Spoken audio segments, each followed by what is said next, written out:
Nope. Mic check. We're good.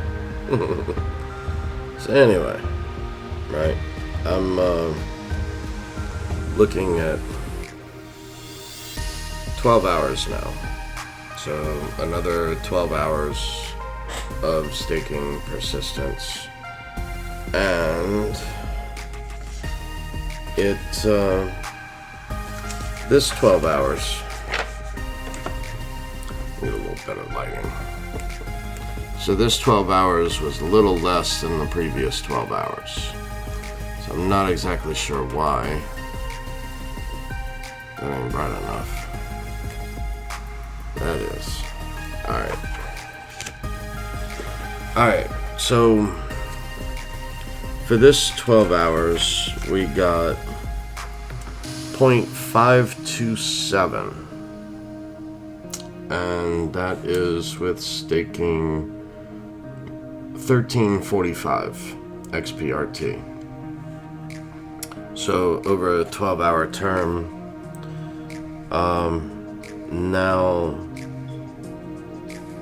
then I got to looking at how much I had left over in the wallet. So I went ahead and made a deposit or transferred and delegated a stake to Stakefish of 0.67967, which then brought my balance down below a half of an XPRT. So I want to at least maintain a half of an XPRT in this wallet at all times.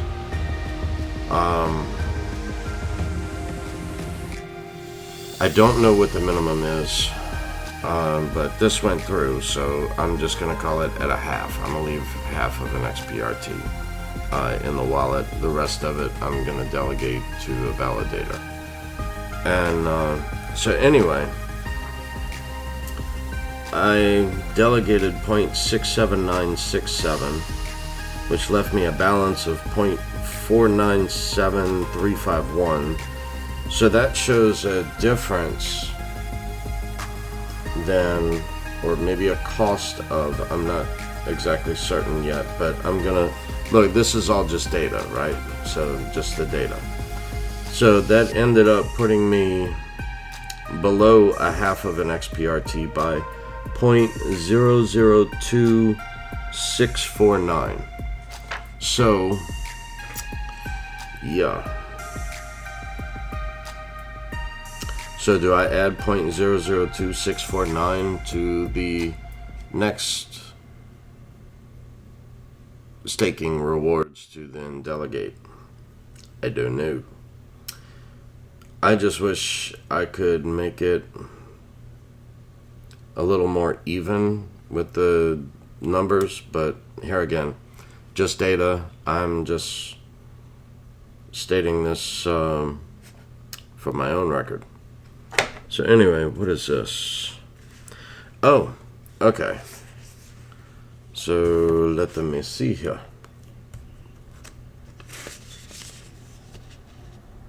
Oh, no, never mind. That just showed a balance of 1.179678, which, you know, my rewards for 12 hours was 0.527. However, I deposited 0.67967. Like I said, trying to maintain a half of an XPRT in the wallet as a minimum. Everything else to stake. However, I was successful in a 12-hour claim of a stake. So we are still above 1 XPRT per day. So right now I'm compounding my stake twice a day now of more than a half. So previously was 0.548 in a 12-hour time frame. This 12-hour time frame was 0.527. Again, I did not claim that and stake it immediately. I waited till it reached 1.08 in 24 hours. I was running a 24-hour test this time. Now I think I'm going to do the 12 hours and claim, 12 hours claim, 12 hours claim. And I'm going to get some data on a 12-hour claim, and then I'll go back to the 24-hour claim, just to see if it benefits me, if I'm gaining more by claiming twice a day as opposed to once a day. The once a week, no. That I may do it for one full week just to see. But everyone out there is saying to do it once a day, to then compound your stake in XPRT. So that's what we're testing right now. So we're just testing the frequency of how often to delegate the staking rewards. So just to see if that plays with the algorithm any.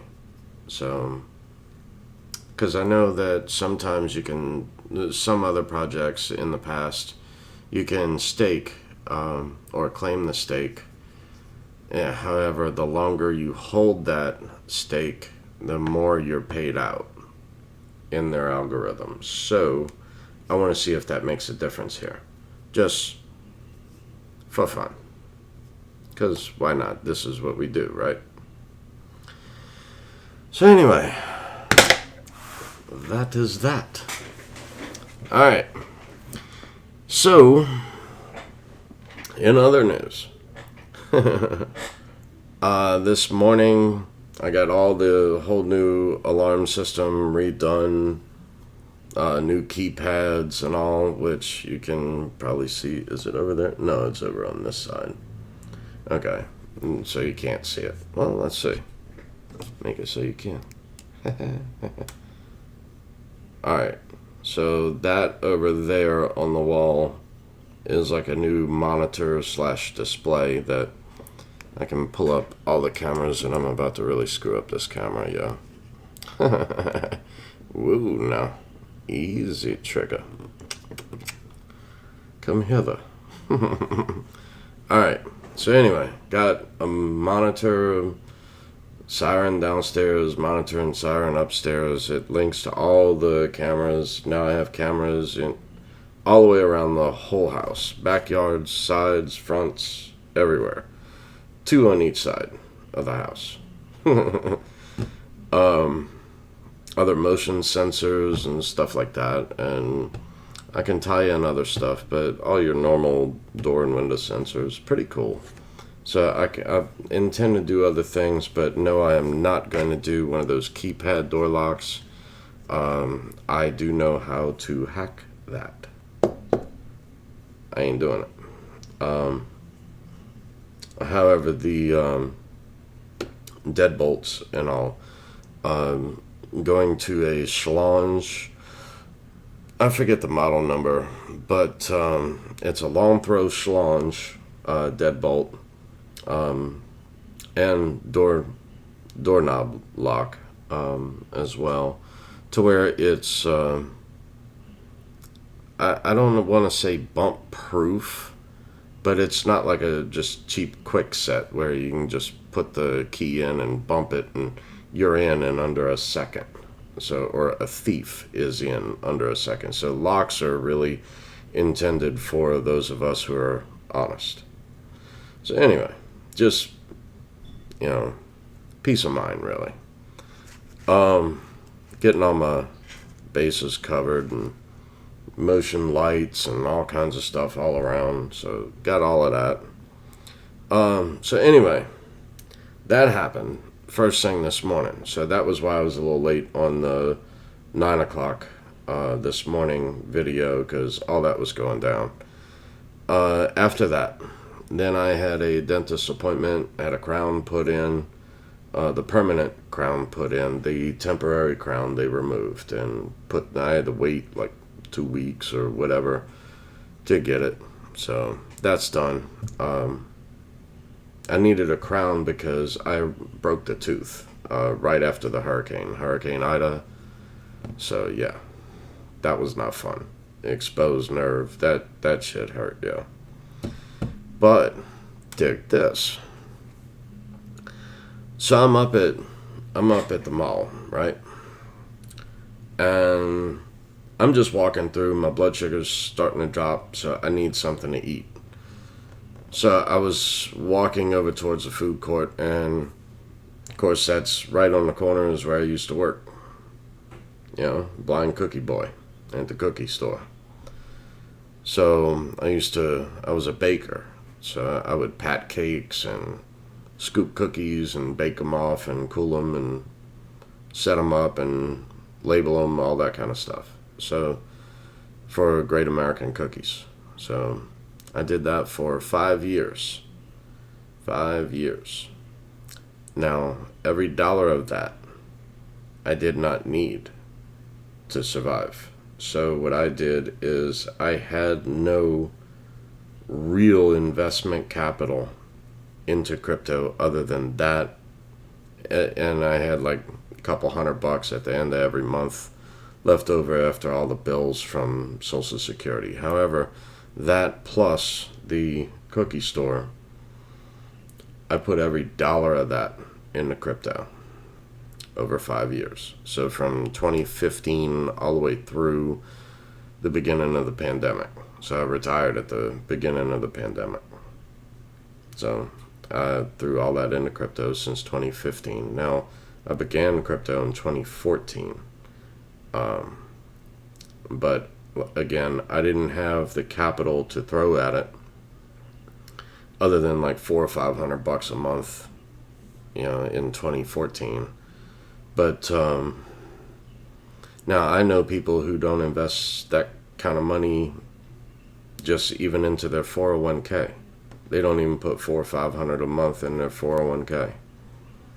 So, and really, I'm not a fan of a 401k either now, after realizing that most of us will probably die before we even are able to touch those funds. However, based on a permanent disability, I was able to then deter and go way off course and go deep into a rabbit hole with y'all. However, I'll finish. So anyway, based on a permanent disability, you can then write off, you can then take that 401k out, you can cash out and not be hit with any penalties. So that's what I did and rolled it all into metals at that time. Which was like 2012, yeah, because I went blind in 2011, and then I went to the Camp for the Blind in 2013. So the Camp for the Blind was where I learned how to use a computer without a mouse or a monitor, using assistive technology. Opened me back up to the internet, found crypto, perfect fit. Plus metals, gold and silver. So, because, well, I'll get into that in another video.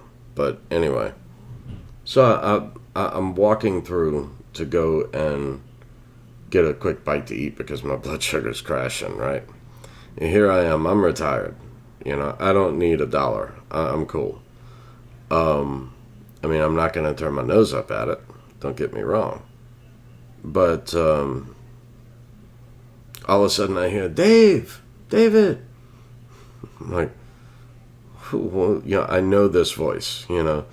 And this woman is screaming across the lobby of the mall, the food court, right? So, you know, she said, I thought you were out of town. I was like, I've been out of town. I've been really busy. But she told me, she said, I need you to come pack cakes. I don't have any more employees. So I guess, I don't know if she went on a firing spree or what. Now look, I know the owners. I know the management. I know her well. And, excuse me, it's the weekend. Everyone's getting cookie cakes made, that kind of stuff. And she is slammed. and she has no one. She can't pay anyone to show up. So look, I'm going to go ahead, go in, and help out. Nothing permanent, not even part-time. This is more of a consignment deal.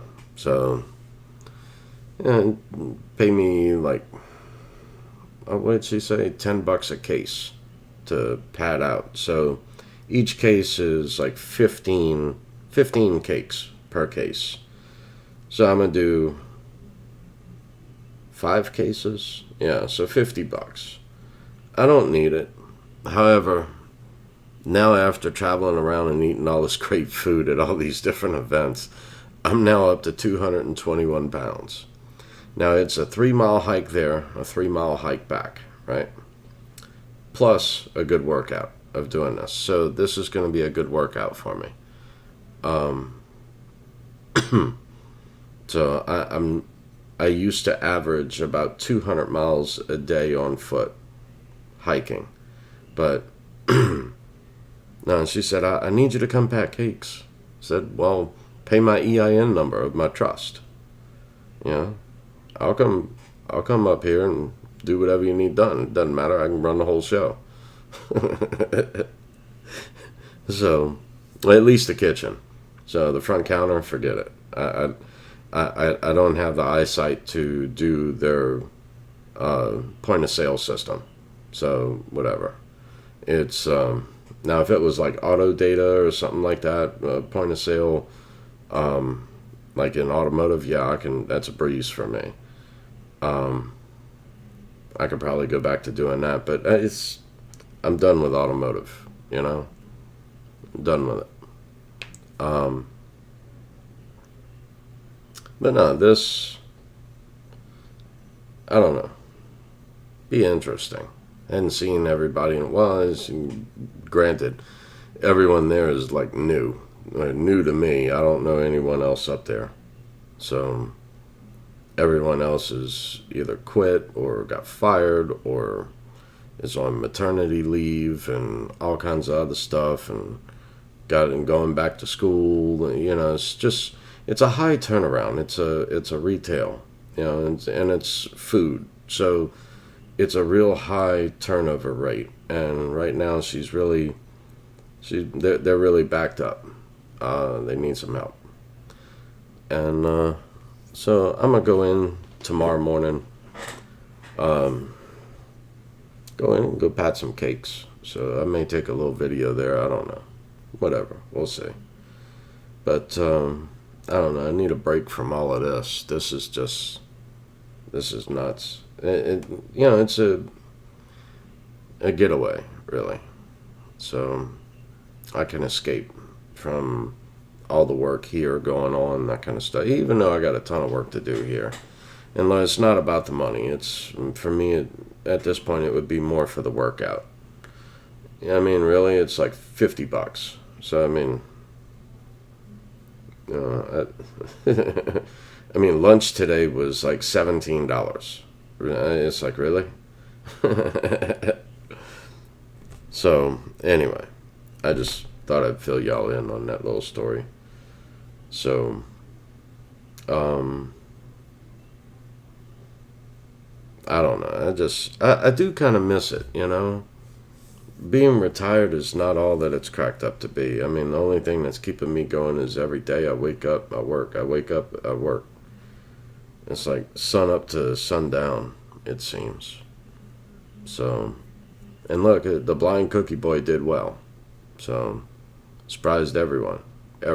No one in my family, or even those who know me, thought any of this was possible. And what really drives me nuts is that not one of them, not a single one of them, has taken the first step in creating a wallet, doing KYC, writing down their seed phrases. It's like, wow, I have better luck with complete strangers. My family, they see what I've done. It's like, wow, dude. Man, if I'd have known someone in my family, You don't think I would have bent over backwards trying to figure out, man, what you got to show me what you do. What do you do? How's the blind cookie boy, picking up aluminum cans in the street? I was cleaning up the neighborhood. Aluminum cans, picking them up. And I like to smelt. So I have a kiln, that kind of stuff. I used to refine metals, break computers down for the gold in them. So I don't know that, as well as copper. I would smelt copper as well. So my furnace would get up to like 2,000 degrees. So anyway, probably more information than you need to know. But then, so what? It's like, now here's another thought. Okay. Now, here's the way I used to not make money, but this is the way I used to invest, being disabled as well. So before crypto, like say 2012, 2013, 2014-ish, in that ballpark, what I would do is, like for me to be able to buy gold at spot. Let me repeat that. Buy gold at spot. Yeah, melt value. That's how I would buy my gold. So what I would do, I built up a relationship with my LCS, my local coin shop, right? And after a while, the guy noticed I would never sell to him. I was only buying. Well, I went and offered a few things to sell, but he didn't want to pay me what it was worth, not even near what it was worth, especially all the PCGS stuff and all that I was into, because I'm still a member of PCGS. I can still send coins off to get graded. But anyway, a lot of rare coins. He had no idea really what he was looking at. Either that or he did, and he was lowballing the crap out of me, and I wasn't about to sell it to him. But anyway, to buy gold at spot, right? What I would do is I would go in and I would ask him for any heavy gold jewelry that he had of like 14, 18 karat, that sort of stuff. Now, what I would do is then I would take that 14 or 18 karat, whether it didn't matter to me if it was all messed up. If it was messed up, look, I could do better with that. I could melt all of that. So if it was all 14 karat, I'd melt a big glob of 14 karat gold, and then I'd pour it into a graphite ingot. And I would smelt gold and make little bars of 14 karat and 18 karat gold. But the other thing I like to do in order to buy gold at spot, now from that like glob of 14 or 18 karat gold, so 18 karat gold is 75% gold. 14 karat is 0.517 or 0.513 or something like that. It's been years. Now I would then take that, and through a chemical process of aqua regia, where you break down the gold with muriatic and nitric acid. It's very potent. It is very dangerous. Now this goes back to like organic chemistry in college, right? So it's funny the things that you remember. So of how to refine gold. It's a chemical process called aqua regia. But anyway, 50-50 mix of nitric and not muriatic, nitric and hydrochloric acid together. Again, fumes will kill you, so you have to know what you're doing. Very toxic, outside, ventilated hood, every damn thing. Nothing in your house. It's like worse than crystal meth. So it will kill you. And Anyway, you melt that, that liquefies the gold, those two acids combined, and breaks down all the impurities, everything. Then you have to separate it. What was it? Sodium metabisulfate and urea. So this extremely dangerous. This will cause a huge reaction, and if you're not careful, it will blow up on you. So do not do any of this. Do a ton of research before you even try. So just a little dash can poof, go up on you. Not like in flames, but just like. But here again, if it spills on you, anything, it'll damage you permanently, or anything that it touches. So, and then make sure that, well, I guess you're probably better off going and taking a damn chemistry course, really, before you dive into that, because you got to know like acids and bases. So having a solution of water and baking soda, but not the stuff you cook with, real baking soda, or just baking soda around, so that way you can neutralize the acid, because you can't just dispose of it. That will cause serious environmental issues. Anyway, I went way off there, didn't I? Oh yeah. Oh, cool. Check this out. So, here I'm walking back home, and I damn near trip, right? So, this is like a funny thing, okay? Like, my uncle is also a blind diabetic. Now, he used to laugh and joke, but really it's no joke. When you're visually impaired, you should not try to drive. He did many times, and he used to say that while he was driving on the road, when he would veer a little left or a little right on the road, the little bumps on the side of the road, he called that road braille. So now look, this is an A. This is what came off of the concrete. So this is a little road bump that you run over when you hit it on the side of the road. So I'm gonna clean this one up really good. So I've yet to clean. I just brought it home. It's filthy, really.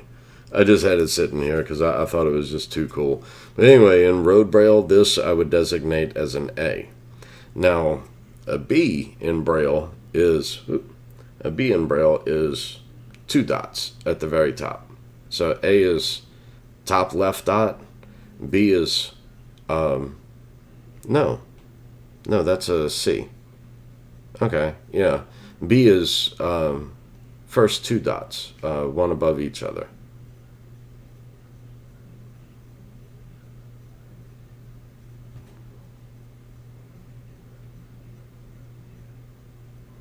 Now I'm going to have to go back and flip through. It's been a while, yeah. So I'm on the short bus in braille now.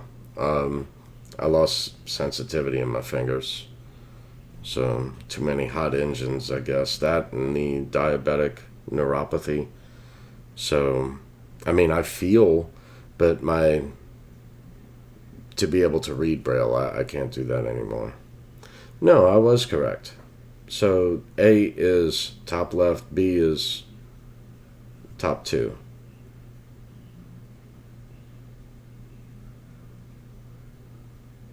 Anyway, I got up to contractions in braille. So, but again, like I said, short bus. So I got to read like double space braille. Short bus. Anyway, I think that's about it, yeah. So, first thing in the morning, I guess I'm going to go pat some cakes. Go make some cookie cakes. Help them out a bit. So, I have no idea what I'm capable of doing anymore. If I'm able to just do 1 an hour, so that's $10 an hour, or like 1.5 an hour. So I know for sure I can do 1 an hour, so it'd be $10 an hour. And again, cash. So I just said take out 5, so that'd be $50. Whatever. So can't buy a gram of gold for $50 anymore. Well, I take that back. See, that was where I was trying to get to with the gold bit, is I may take some cash with me tomorrow. Last time I went up to this, my local coin shop, he buys jewelry from people all the time, and he pays them like 25% under melt value for it. And that's so that way it allows enough profit for him, plus enough left over to pay the refiners. So if I step in and go to my local coin shop to go buy gold jewelry that he bought, it actually saves him money. He makes an instant 25% off of selling me the gold. Instant. For melt value. That's how I used to invest in gold. And anyway, I might go take a look, see, and go see what all he's got. Like a thick, heavy gauge gold chain. Something really nice, like from the 70s kind of thing. Back when gold was like cheap. Remember? And but nothing gaudy. I don't want anything gaudy. And he had something last time I was there, and man, it was 88 grams of 14 karat. I mean, it was just badass. It was just badass. Not gaudy, beautiful. You could tell it was someone's grandfather, who had that at one time. I mean, bring my magnifier and stuff, make sure it's not damaged in any way. So stuff like that, I love to just walk in out of the blue and find a deal like that. Because, I mean, something like that, 88 grams at 14 karat. Yeah, dude. Yeah. So, well, let's see. Alexa, 88 divided by 31.1. 88 divided by 31.1 is approximately 2.8296. So almost a little over 2 3/4 ounces of gold. Well, half that.